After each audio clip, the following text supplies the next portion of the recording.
Our devotion today comes from John chapter 13, a passage that most are familiar with. Most have at least heard a sermon or two on this subject. This is where Christ washes his disciples' feet. This is in John 13, verse 3. It says, Jesus, knowing that the Father had given all things into his hand, and that he had come from God and he was going back to God, rose from supper. He laid aside his outer garments, and taking a towel, he tied it around his waist.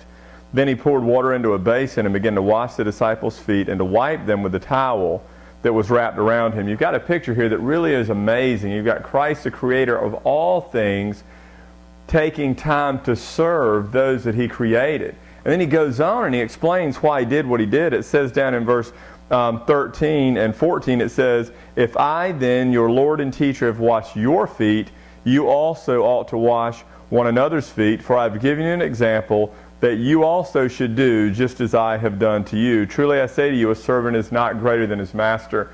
You know, I think it's so easy in our society today to expect other people to serve us, to expect other people to do for us, but rarely to ask the question, God, what is it that you want me to do for them? I think that this scripture reminds us that we should probably spend less time worrying about what other people do not do. We should spend less time frustrated over how other people let us down, and we should spend more time focusing on, am I being who God's called me to be to other people? Am I serving other people? Am I helping other people? Am I loving other people? Am I a peacemaker with other people? Let me ask you this question today.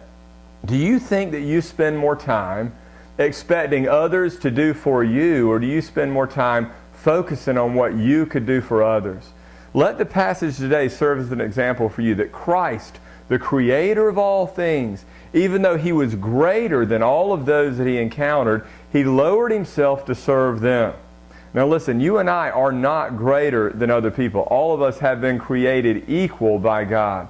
But regardless of who you think you are or what you've accomplished in life, never forget the fact that your faith is going to be shown more in how you serve other people than in how you receive other people's service.